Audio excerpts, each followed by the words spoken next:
¿Los demás? Gise, ¿qué dijiste? Perdón. Si pudieron leer la unidad de protista. Sí, sí. Bien. A mí me Bueno, quedó una duda pero es la parte del principio, que dice, o sea, en realidad es más la definición de lo que es. ajá, Perdón. Ay, perdón. Cuando habla de la locomoción, dice prolongaciones citoplasmáticas. ajá. No entiendo, o sea, los pseudópodos, no entiendo. Miren, a ver, yo creo que es más fácil. Para, que voy a dejar de compartirte esto y te voy a compartir una pizarra porque me parece que va a ser más fácil. ¿Ustedes se acuerdan cuando vimos los filamentos de actina en el citoesqueleto? Sé que fue hace mucho tiempo, pero, pero en ese momento cuando estábamos viendo digamos, la parte de célula y vimos estas prolongaciones citoplasmáticas, en realidad vimos cómo se acoplaban y se desacoplaban esos filamentos de actina. ¿De eso se acuerdan? Sí, más o menos. Más o menos. Bueno, Sí, más o menos. eso es importante repasarlo porque hay muchos de los conceptos que derivan justamente de eso, desde la célula. Supongamos que la célula tiene, no sé, esta forma y esta célula se quiere mover, no tiene, por ejemplo, pared celular y se quiere mover a través de esas prolongaciones citoplasmáticas. Los filamentos de actina estaban todos adheridos acá, en la parte interna de la membrana. ¿De eso se acuerdan? Formaban toda Sí, una sí. malla, bien, formaban toda una malla en el interior de la membrana de la célula. Entonces, una de las funciones de estos filamentos de actina es emitir estas prolongaciones citoplasmáticas, falsos pies o pseudópodos, como les llaman, mediante el acoplamiento. Estos filamentos de actina en realidad eran toda una cadenita así. Bueno, y otro en realidad que daba la vuelta porque se iban enroscando, iban formando como un doble collar de perlas y se iban acoplando y desacoplando, ¿sí? Esta era la actina, cada una de estas, acuérdense que era la actina G o globular y toda esta cadena era la actina F. Entonces, cada uno de estos filamentos se puede ir acoplando rápidamente y desacoplando. Cuando una célula se mueve a través de estos falsos pies o pseudópodos, hace esto, como que emite algunos como deditos. Estos son prolongaciones citoplasmáticas. ¿Qué quiere decir? Que acá, en este punto, todos estos filamentos de actina que estaban acá se van acoplando en toda esta parte para ir emitiendo como unos dedos e ir avanzando. Por ejemplo, si este organismo se quiere mover hasta este lugar. Entonces emite como por arrastre, se va como adhiriendo a la superficie, emite así como esos deditos o falsos pies, se adhiere a la superficie, avanza y después una vez que se desplaza, todos estos filamentos de actina se vuelven a desacoplar, vuelven a su lugar inicial y, por ejemplo, esta misma célula que estaba ubicada en este lugar, después de meter estos falsos pies, se trasladó hasta el siguiente punto. ¿Se entiende? Sí, sí, se entiende. Gracias. De nada. Estos pseudópodos falsos pies es algo como común de los eucariotas y no hace falta que sea únicamente de protista. Lo que pasa que sí es verdad que se describió por primera vez en un protista, que son las amebas, que todavía no las vemos, pero ahí las vamos a ver. Por eso a estos falsos pies o pseudópodos se los llaman también movimiento ameboide. Es justamente porque me hace recordar a la ameba porque es la que más emite estos falsos pies o pseudópodos. Bueno, ¿alguna otra duda de lo que hemos visto ayer? Porque ahí Seba me está hablando de la malaria, pero eso lo vemos ahora y ahí vemos dudas si quieren. Pero de lo que vimos hasta ayer, hasta Trypanosoma cruzi, ¿alguna pregunta o duda?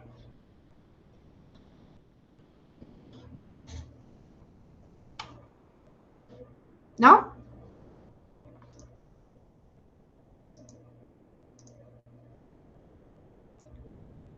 Bueno, para hacer un breve repasito de los grupos que ya hemos visto, por si alguno no estuvo en el día de ayer, ayer hicimos la introducción a este grupo de protistas diciendo que es un grupo sumamente diverso, tiene absolutamente todas las características que se le ocurren porque no hay absolutamente ninguna de ellas que los unifiquen, salvo que tengan la presencia de células eucariotas, ¿sí? Esta era la única característica que podíamos encontrar en común en absolutamente todos los protistas.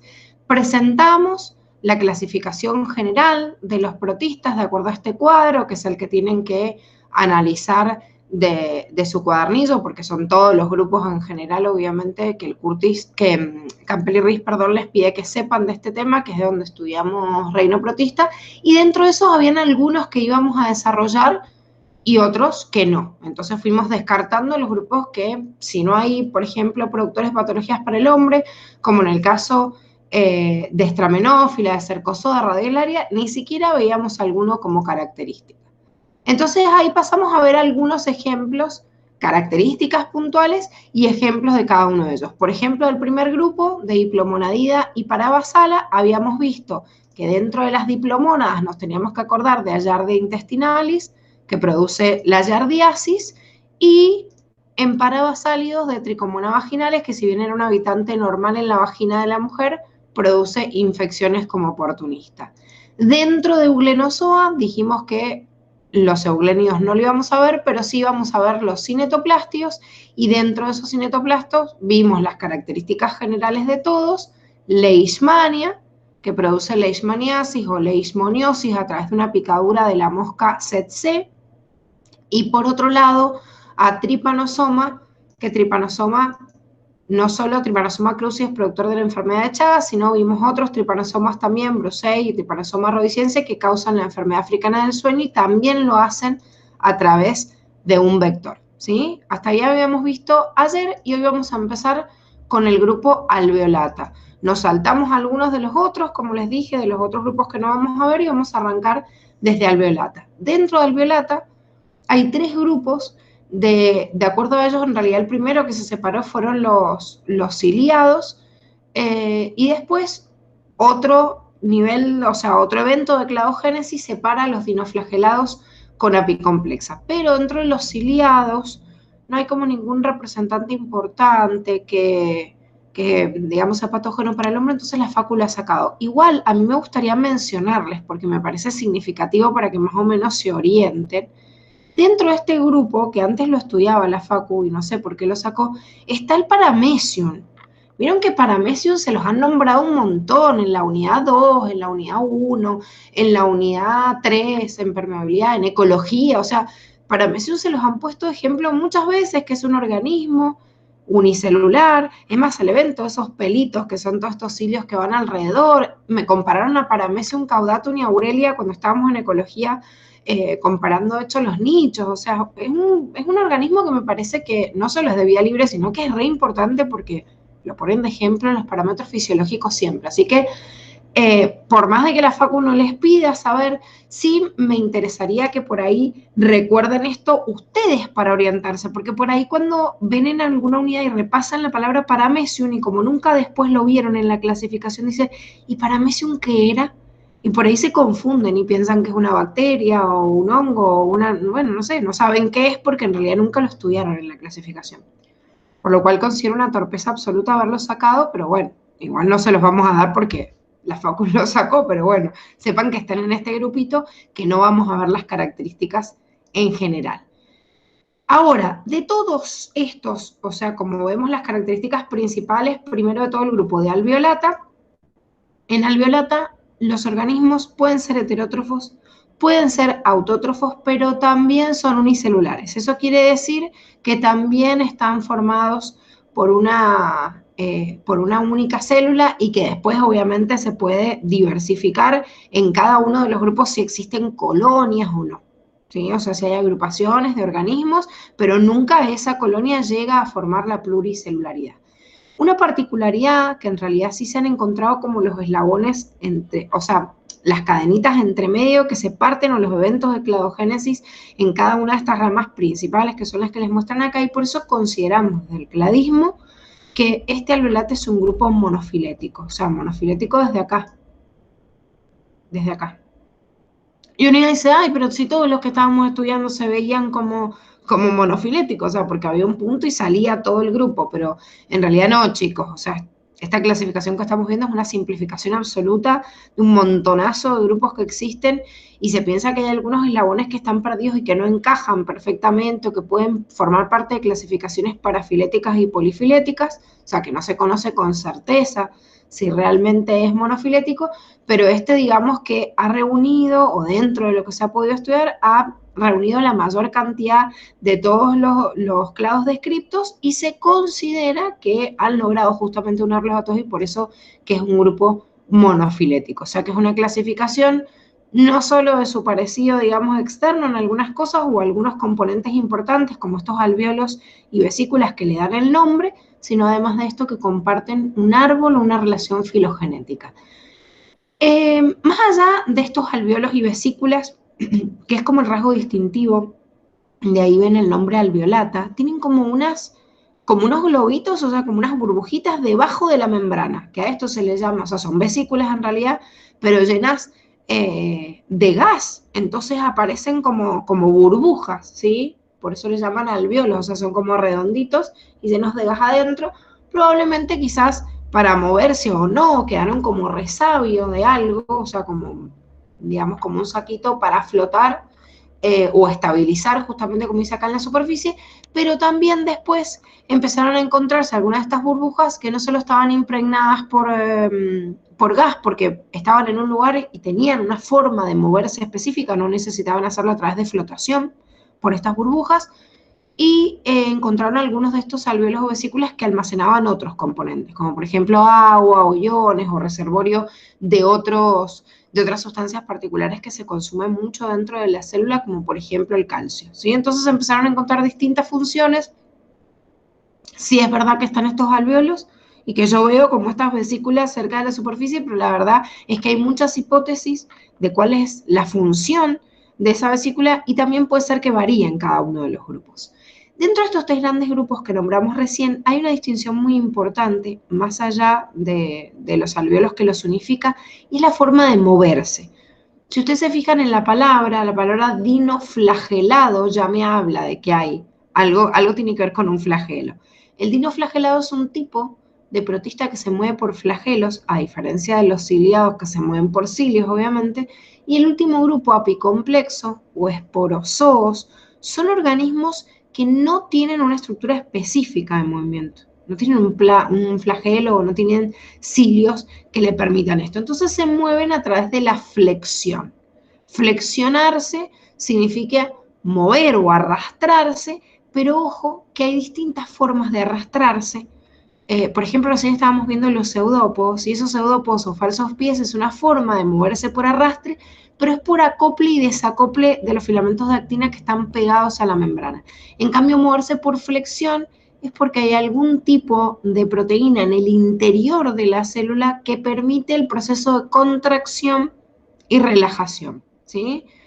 En la mayoría de los animales es muy común los filamentos de actina acoplados con la miosina, o sea que al fin y al cabo sigue participando también la actina, pero junto con la miosina son las proteínas contráctiles que permiten este proceso así de acople y desacople para permitir el movimiento. De hecho, nuestras células musculares están así como son una bolsa repleta de actina y miosina.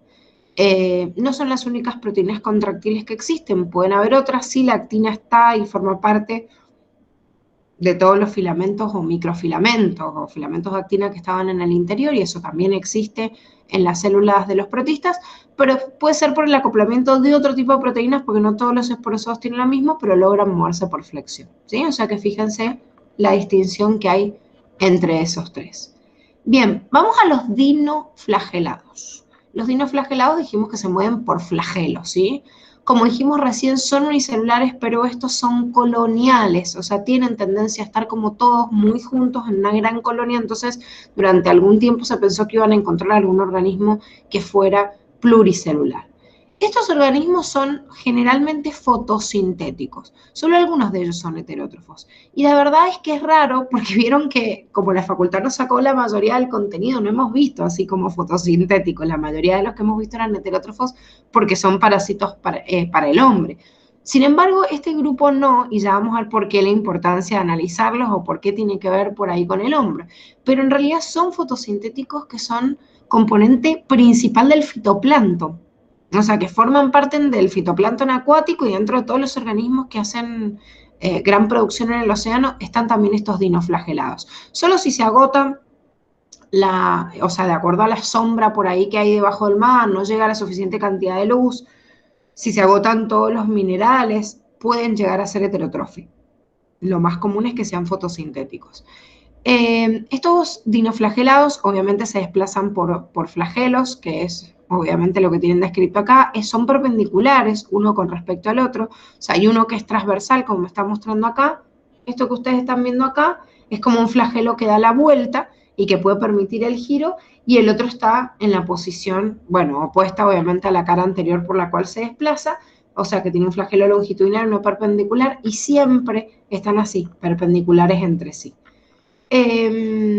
Los dinoflagelados, los que son obviamente productores del ecosistema acuático, generalmente son de vida libre y sésiles quiere decir que están quietos en un solo lugar, y esto tiene que ver por ahí con la cubierta o el tipo de cubierta que tengan.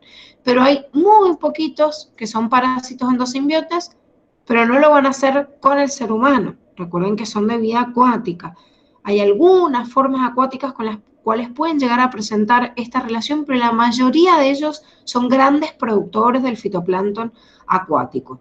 Ahora, todo esto que ustedes están viendo acá es una placa o una estructura que defiende a este dinoflagelado, que para colmo esconde algunos orgánulos de estructuras filosas que salen entre medio de estos huequitos que se llaman tricocistos. Entonces por ahí se ven como poros o agujeritos, como están viendo acá, y en realidad por ahí salen estiletes filosos, como si fueran cuchillos, digamos, para poder defenderse, ¿sí?, de algunos depredadores. Lógicamente, esta cubierta resistente que tienen alrededor, que en realidad no solo está formada por un componente como es la celulosa que la encontramos en la pared celular de algas y también de las plantas, sino que además de eso está impregnado con un compuesto inorgánico, que ese compuesto inorgánico son los silicatos, y los silicatos hacen que estos dinoflagelados terminan precipitando en el fondo del mar, así como un montón de otras especies, aunque sean unicelulares. Imagínense la cantidad de conchas de silicato que caen de un montón de dinoflagelados, y por otro lado los foraminíferos, y por otro lado, bueno, se forman grandes deposiciones de componentes inorgánicos en el fondo oceánico, gracias a todas estas cubiertas de material inorgánico que recubren a este y a un montón de otros de vida acuática. El prefijo dino, ya sabemos que se llaman flagelados, pues se mueven por flagelos, pero el prefijo dino viene de una estructura característica de este grupo, que es el dinocarion, que además hace dinomitosis. El núcleo, cuando yo digo dinocarion, es carion, ya sabemos que es núcleo o viene de núcleo, por eso procariota, eucariota, y dino quiere decir esta estructura del núcleo, ¿sí? Dino, núcleo, digamos. ¿Qué significa este prefijo dino? En realidad me está hablando de un proceso de condensación del material genético, ya que los cromosomas nunca se descondensan y tienen una alta concentración de ADN y las proteínas que lo envuelven, aunque no son histónicas, ¿sí? Y este dinocarion, que siempre está condensado, me lleva como consecuencia a que se lleve a cabo un proceso de división de la célula distinto que se lo llama dinomitosis, ¿sí? Esto que los cromosomas permanezcan anclados en la membrana y que no se desintegre durante el proceso. Esto es lo que también se conoce como mitosis cerrada, ¿sí? Se la definió como dinomitosis, pero en realidad después se dieron cuenta que este grupo de los dinoflagelados no era el único que hacía esto, sino que habían otros que hacían mitosis cerrada, y por eso los pusimos de ejemplo antes. Y acá tienen un dibujito para que puedan distinguir esto que estábamos hablando de la dinomitosis o mitosis cerrada, ¿sí? Cuando hay mitosis cerrada, el núcleo entonces con su material genético se para en el interior y después se acopla. Esto es mitosis cerrada. Cuando yo digo en realidad que hay mitosis cerrada, quiere decir que van a estar acoplados, o sea que la membrana, digamos, nunca se va a desintegrar. Si yo le acoplo a esta dinomitosis un dinocarion que nunca se descondensa, entonces aparecen siempre los bastoncitos unidos y adheridos a la membrana, que no es lo que muestra este dibujo, por eso les quería poner la distinción, ¿sí? O sea, este dibujo me está mostrando una mitosis cerrada, que sería como el proceso de dinomitosis, pero además de esto, si el material genético nunca se descondensa así, sino que parece condensado y adherido a la envoltura y de ahí se divide, quiere decir que además de la dinomitosis, existe dinocario. ¿Se entiende esto?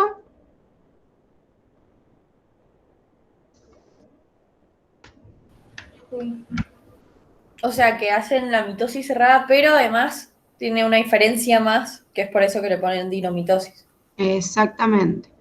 Que le ponen dinocario, porque dinomitosis es lo mismo que mitosis cerrada. Esto, o sea, mitosis cerrada es lo mismo que dinomitosis. Significa, los cromosomas están unidos a la envoltura no se desintegra. ¿Ven? Como acá. Están unidos a la envoltura, entonces la envoltura termina separándose o fragmentándose en dos y el material genético que está en el interior se termina dividiendo debido, obviamente, al enlace que tenga en el interior del núcleo. En cambio, en dinocarion, además de eso, nunca se descondensa el material. Esto muchas veces pasa cuando existen dos núcleos. Cuando existe un macro y un micronúcleo es como bastante común porque imagínense que hay uno que nunca lo voy a necesitar, siempre va a estar condensado, si voy a necesitar o sintetizar, digamos, el material, a partir del material genético, sintetizar mis proteínas, y no hace falta que sea de un núcleo, puede ser del otro. Entonces, si uno permanece siempre condensado, el otro puede ser el que se encargue de la transcripción y de la traducción. Bueno, estos dinoflagelados, muchos de ellos presentan bioluminiscencia y se ven de esta manera para que se vean, o sea, para que vean la cantidad de las colonias. No es que uno dice, ah, bueno, son los bichitos unicelulares. No, imagínense en la cantidad en la cual se encuentran, que esta es una marea de bioluminiscencia por dinoflagelados. Hay muchas especies que producen bioluminiscencia en el mar, pero debido a que los productores tienen una alta concentración en base o en comparación de los otros, podemos notar en algunos lugares una alta concentración de dinoflagelados que nos dan estos eventos, digamos, como espectaculares durante la noche. Pero sin embargo, y esta es la parte como mala, pero en realidad se ve bonito, estos dinoflagelados producen, la mayoría de ellos, una toxina, que esa toxina ataca el sistema nervioso de los peces y de los moluscos. En la mayoría de estos peces y moluscos, la concentración de esta toxina que libera el dinoflagelado al comérselo, ¿sí? El pez al alimentarse del fitoplancton o el molusco, generalmente la intoxicación que causan ellos termina matándolos, ¿sí? O sea que empieza con con trastornos neurológicos que van subiendo, hasta que produce la muerte. El tema es que a veces estos peces o moluscos son nuestro alimento.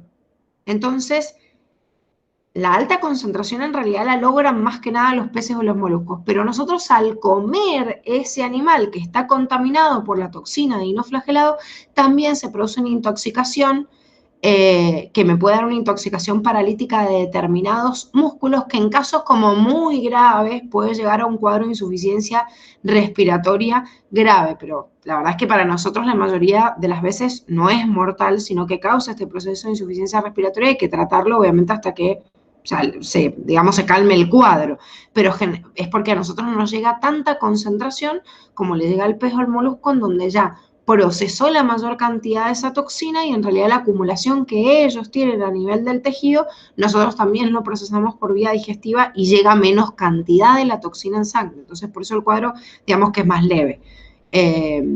Como esta toxina, no el dinoflagelado, porque el dinoflagelado tiene una placa de celulosa cubierta por sílice. O sea que si yo lo veo por fuera, lo vería obviamente en un microscopio, pero si yo lo veo, el color de un dinoflagelado es como blanco, medio amarillento, o sea, el color que tiene la cubierta. Pero la toxina es la que tiene esta coloración roja. Entonces, cuando grandes concentraciones de esta toxina se liberan desde estos dinoflagelados, se produce este fenómeno que estamos viendo acá que se llama marea roja. La marea roja es el exceso de liberación de esta toxina de los dinoflagelados, que obviamente si yo veo esta marea roja, lógicamente los peces y los moluscos que están en estos lugares van a estar contaminados. O sea, hay fenómenos de marea roja que se van estudiando en lugares en los cuales se localizan, porque imagínense que un barco pesquero, por ejemplo, que va a cazar, tiene que estar atento a estos eventos, pues si se pone a pescar obviamente peces o moluscos o cualquier otra forma de vida, en realidad me han puesto ahí 2 ejemplos, pero hay otros animales que también se consumen y que son acuáticos, obviamente van a terminar contaminados si fueron sacados de un lugar en donde hay obviamente marea roja. Ojo con esto, si bien es un grupo de organismos que no entran, que son las algas rojas, que ustedes no las ven, muchas veces los múltiples opción tratan de ponerles como esa trampa, así que la marea roja le causa las algas rojas o le ponen algo en rojo para que, no sé, se pierdan o se confundan, pero recuerden que son estos dinoflagelados que no tienen ellos nada rojo, sino que es la toxina, la que se deposita obviamente y cambia el color del agua. Bien, dentro del grupo de apicomplexos o esporozoos, que era el otro grupo que sí vamos a ver, porque dijimos los ciliados no los vemos, pero los otros sí, que eran los que se movían por flexión, tenemos parásitos que pueden ser intracelulares o extracelulares. Nosotros vamos a ver ejemplo de uno que es un parásito intracelular. Estos bichos tienen un sistema como complejo de reproducción, fases de vida sexual y asexual, y van alternando generaciones, se van guardando en esporas resistentes para poder, digamos, dispersarse a lo largo del ecosistema acuático o del parásito al cual obviamente van a ingresar, y como dijimos, no tienen ningún organelo de locomoción, o sea que lo único que hacen es moverse a través de algunas proteínas contráctiles en su interior o vacuolas contráctiles que permitan, al contraer y relajar la vacuola, también generar propulsión a chorro, digamos, en medios líquidos para poder desplazarse. El ejemplo que vamos a ver importante de estos apicomplexos o esporozoos es el género Plasmodium. Ojo con Plasmodium, porque no sé por qué a veces se confunden el nombre de Plasmodium con Paramecium. Está bien, igual empiezan con la misma letra, terminan con las 3 últimas, pero ojo con esto porque Plasmodium es un patógeno, como decimos acá, grupo de apicomplexa, y el Paramecium que les dije recién, por más de que la Facu no lo escribe, pero sí lo hemos visto en otras unidades, es un tipo de ciliado. Entonces, para colmo son parecidos, porque son medios ovalados, o sea, forman parte del mismo grupo que tiene un ancestro en común, porque son en realidad todo un grupo monofilético, ¿sí? Pero recuerden sí que es importante porque Paramecium es de vida libre, no tiene nada que ver con un patógeno para el hombre, grupo de los ciliados, y sí Plasmodium es un productor de una patología en nosotros. Se han descrito principalmente 4 especies de Plasmodium, que son Plasmodium vivax, Plasmodium ovale, Malariae y Falciparum. Primero se había descrito Malariae, por eso en realidad el nombre de la patología que causan, que es la malaria o paludismo también, pero en realidad después también describieron a los demás que también son productores de la misma patología. Se piensa que el paludismo es una de las enfermedades infecciosas transmitidas por vectores más comunes en el mundo y lo sigue siendo. Y otra vez, como los otros que habíamos analizado, necesitan un vector que transmita a este bicho hacia la sangre del hospedador, porque si no, no llega solito. En este caso, este vector es el mosquito Anopheles hembra, no el macho, o sea, el macho no transmite, primero no pica, o sea, no es hematófago, porque en realidad esta hembra Anopheles pica, o sea, se alimenta de sangre y en realidad se lo pasa a sus huevos, o sea, a las crías. El macho no es hematófago, entonces por eso en realidad no transmite la enfermedad, porque tampoco se alimenta de la sangre de vertebrados. Entonces, en el caso de que este Anopheles hembra esté infectado con Plasmodium, obviamente, cuando pica a un individuo, como por ejemplo puede ser un ser humano, pasa hacia la sangre este Plasmodium. Y ojo, el mosquito que no esté contaminado, otra vez va a hacer lo mismo. O sea, si le pica a una persona que está contaminada, obviamente se va a infectar el mosquito de esa persona, o sea, como que se contagian mutuamente, lógicamente con el vector es así, o sea, se contagia también a través de la sangre el mosquito, y bueno, ya si está contagiado, a la próxima persona que pique, obviamente puede pasar ese bicho. No se cumple el mismo ciclo, o sea, yo tengo el ciclo dentro del mosquito, la el desarrollo, digamos, de un quiste en donde adentro están como todos los huevitos, y esto es lo que ingresa cuando nos pica ese mosquito al sistema circulatorio y empieza un sistema complejo de reproducción y diferenciación hasta que llega como a la forma adulta, que es esto que están viendo acá, o sea, una representación esquemática de estos bastoncitos que ven acá, ¿sí? Básicamente, Plasmodium no se almacena mucho en los órganos, sino que prolifera rápidamente a nivel circulatorio. Al no meterse en determinados órganos, por ahí no se escapa tan fácil del sistema inmunológico como otras infecciones, que por ahí pasan un estado crónico y yo digo, bueno, se metió en el hígado, en el corazón y se queda ahí. Plasmodium le encanta quedarse en la sangre. Esto que están viendo ustedes alrededor son justamente glóbulos rojos. Entonces, andan dando vueltas siempre en la sangre. Crecen tan abruptamente la cantidad que producen un cuadro de infección muy grande, es una septicemia por este Plasmodium, que me da un cuadro, como toda septicemia, de fiebre, de escalofríos, de, digamos, mucha debilidad muscular, en un pico mucho más grande y más intenso que cualquier otra infección, digamos que otra infección sanguínea que dura de 10 a 14 días, pero rara vez suele ser fatal salvo las condiciones de la persona. Si yo tengo una persona, un niño, un anciano, que son personas que están más expuestas sobre todo a esto, o sea, la alta o la elevada fiebre que puede producir deshidratación. O sea, si no hago los cuidados de contención en esa septicemia hasta que mi sistema inmunitario vaya en contra, puede llevarlos a la muerte, pero la mayoría de las veces no es fatal, pero la pasan muy mal durante esas 2 semanas.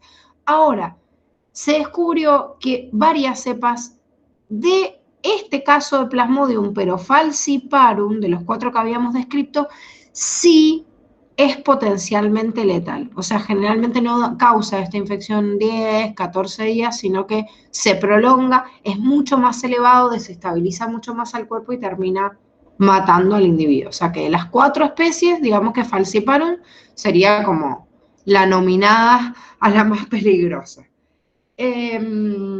Seba, ¿tenías duda de esto? No sé de qué.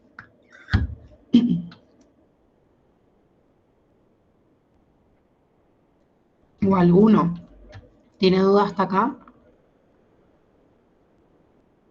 Ah, no, sí, sí, Seba dijo de malaria.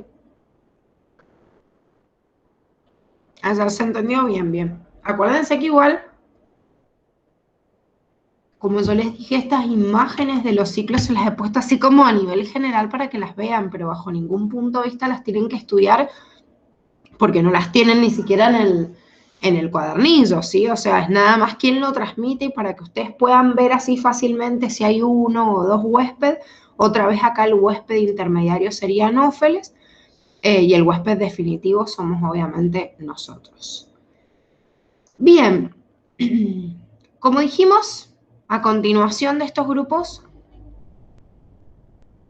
sí, Seba, las 4 especies, estas son las 4 especies. Vivax, Ovale, Malariae y Falciparum. Las 4 hay que saberlas y hay que saber, además de esas 4, que Falciparum es la más peligrosa, la más letal, ¿sí? Así que las tenemos que poner, obviamente, en la clasificación como todas productoras de paludismo o malaria.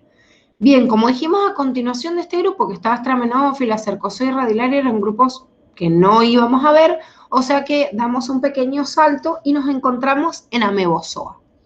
Dentro de Amebozoa, que es otro grupo que se divide en un punto y que me da origen a varios, por eventos de cladogénesis, a varios grupos distintos más, tenemos a las gimnamebas y entamoebas, que son distintos tipos de ameba, con este movimiento ameboide característico que estábamos viendo recién, o sea, este movimiento en forma de pseudópodos, falsos pies, pero en realidad después se encontraron organismos que también tenían como este movimiento, digamos, ameboideo y que además de ello tenían algunas características como bastante en común con los hongos. Mal llamados hongos porque no son hongos, son mohos. Es más, en otras bibliografías aparecen como mohos mucilaginosos o plasmoidales, mohos mucilaginosos celulares. No importa, más allá de eso, Campbell y Ries elige esa nomenclatura, sepan que no son hongos verdaderos, o sea, porque si no es re confuso y uno dice, pero fungi está repartido por todos lados, no, serían como hongos truchos o mohos que están dentro de los protistas, pero este grupo, más allá de saber que está dentro de Amegozoan, no lo tengo que estudiar.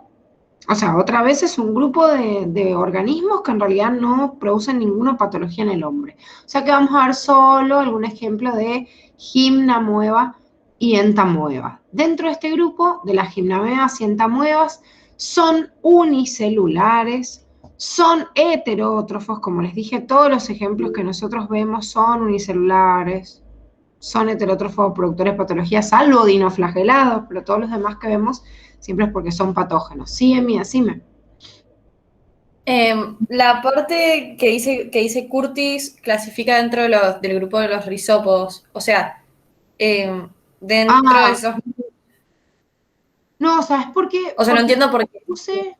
Les puse esa aclaración ahí porque una vez yo encontré en un múltiple opción, no me acuerdo si una o dos veces, eso estoy tratando de hacer memoria, en un múltiple opción de cuando entraba esto así, que les hablaba de risópodos, claro, en otra unidad, ¿entendés? O sea, como haciéndome referencia a un ejemplo en un múltiple opción, claro, me hablaba de risópodos y me perdía totalmente porque nunca en la vida habían visto un risópodo. Entonces, esto es lo que pasa cuando yo digo, cuando usan bibliografías distintas, o sea, la facultad se apoya en el libro de Curtis todo el tiempo, todo el tiempo. Y después de repente salta con algunas cosas de otra bibliografía, como acá, que son unidades completas. Entonces, en otras unidades de Curtis, cuando hacen en realidad alusión por ahí algunos determinados grupos de organismos, hablan, por ejemplo, de risópodos, y en realidad uno dice, ¿qué miércoles un risópodo? Entonces les puse la aclaración por las dudas en ese sentido. No debería presentarles ningún inconveniente. En la clasificación no lo tienen que tener en cuenta, Emi.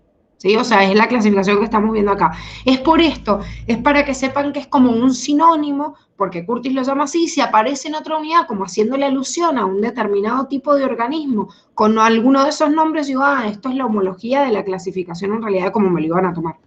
¿Se entiende? Sí, sí, bien, bien. Pero pónganlo como entre comillas, ¿sí? O sea, como para saber que también, no como clasificación, sino también se les dice de esa manera, para que sepan como otro nombre por las dudas que aparezca en algún otro múltiple opción. Bueno, este también hace un desplazamiento obviamente por pseudópodos y de hecho son los protagonistas en la clasificación obviamente de este movimiento pseudopódico o ameboide, como se lo llama, y de ahí obviamente se describió en este grupo, como les decía, de las amebas, y dice pseudópodos lobulados. Los que yo les dibujé recién cuando arrancamos la clase, o sea, que tenían esas formas así, son justamente lobulados. A veces, cuando hay una cubierta externa en el organismo, y solo me deja como unos piquitos para salir las prolongaciones citoplasmáticos, salen como unos deditos, pero que son como, a ver, como fideos, o sea, mucho más finitos, que a eso se los llama filiformes. Cuando es toda la extensión del citoplasma y va formando como esas masas que se van moviendo, digamos, de forma más irregular, les llamo pseudópodos lobulados, y si no, les llamo filiformes si tienen esas formas estiraditas o de fideos. Para moverse de esta manera, a través obviamente de esta prolongación del citoplasma, tengo que saber que no tienen pared celular, ¿sí? O sea, que son irregulares en su forma y justamente esto es lo que les permite que se arrastren a través de los filamentos de actina. La mayoría son vida libre, de agua salada, agua dulce, pero hay algunos poquitos que son parásitos y son los que vamos a ver nosotros, por lo menos ejemplos de patógenos para el hombre.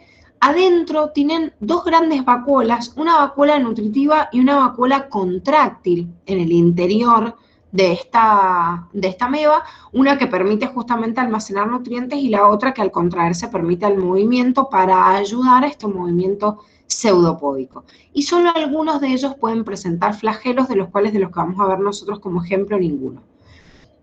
Uno de los grupos dentro de este clado es Entamoeba. Entamoeba es un grupo de organismos que son parásitos, que infectan a los vertebrados y algunos invertebrados también. Como dijimos, la mayoría son de vida libre, pero el género Entamoeba es parásito, ¿sí? En el ser humano existen 6 especies, por lo menos descritas, de entamoebas distintas, que son parásitas, o sea, que viven en el interior del organismo, pero una de ellas, que es entamoeba histolítica, es realmente patógena, viviendo en el interior del colon y tratando en realidad de llegar a un equilibrio, pero la verdad es que si superan como esa población normal de los bichos que tenemos en el interior, y bueno, se causa una patología que se llama disentería meviana. Yo les hablé de la disentería, ¿se acuerdan o no? Cuando vimos O las sea, me suena bacterias. la enfermedad Sí, ¿qué enfermedad? de la disentería. Sí, por eso, pero ¿qué es disentería? ¿Se acuerdan qué era?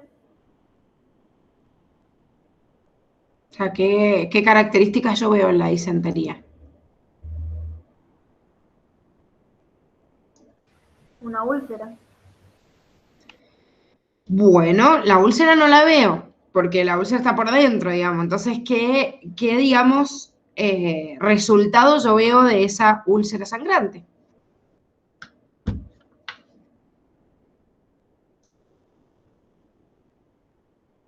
Si yo tengo una úlcera sangrante en el colon, acá me comí la N.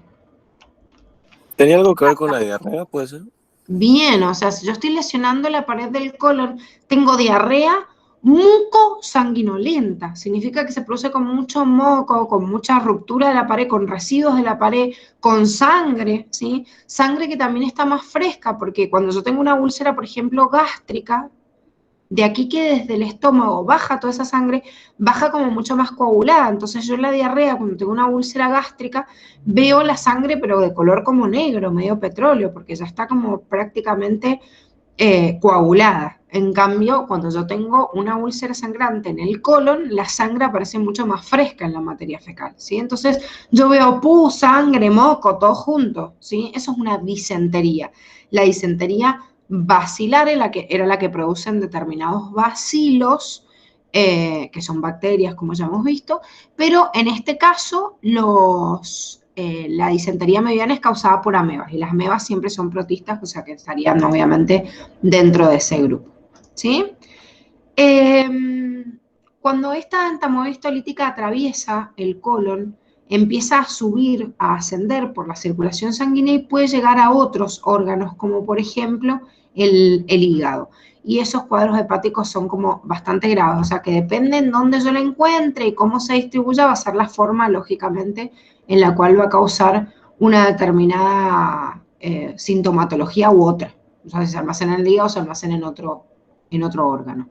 ¿Cómo se contagia esta entamoeba histolítica? A través de la diseminación por agua y por alimentos contaminados, ¿sí? Entonces hace un ciclo fecal-oral, no tiene huésped intermediario, como nos sucedía en realidad con el caso de otros parásitos, sino que solo se transmite fecal-oral. Por eso muchas veces, como entamoeba tiene un huésped y se transmite fecal-oral y produce un cuadro de diarrea, se les confunde mucho con cuál. ¿Cuál vimos que presentaba como casi en esto las mismas características? La yarda intestinal. Exactamente. Entonces, generalmente se les suele confundir mucho esos dos. Ojo, porfa, no se les confunda. O sea, fíjense que una es una ameba, la otra es una diplomona, una causa un tipo de diarrea más común como la yardiasis, o por lo menos no con ningún componente tan invasivo de lesión al intestino como este. En cambio, esta es disentería. Pero, como les digo, tenganlo en cuenta, porque muchas veces se los mezclan porque son dos productores de diarrea. Tengo contaminación fecal oral desde el medio, un solo intermediario, no hay un huésped, de la misma forma que por ahí Plasmodium se les confunde con Paramecium, o alguno de Leishmania trypanosoma, incluso Plasmodium, que tienen mosquitos y este círculo intermediario, se les empieza a hacer bola. Entonces háganse un buen cuadrito de esto para que no se les pierdan y no se les confundan. Esta es como la más significativa, entamoeba histolítica. Sin embargo, hay algunos grupitos de géneros de otras amebas que podrían ser patógenos, como es el caso de Acanthamoeba, que Acanthamoeba suele ser de vía libre, pero a veces produce infecciones oculares en personas que usan lentes de contacto. Cuando el lente de contacto está mal o sea, no tiene un buen aseo y se coloca durante mucho tiempo y se expone mucho tiempo a la córnea, se produce como toda una infección ocular. Ven toda esta placa que ven arriba, como si tuviera cataratas. Esta persona es toda una infección producida por acantamueva que obviamente tiene que ser tratada con un antiparasitario adecuado, ¿sí?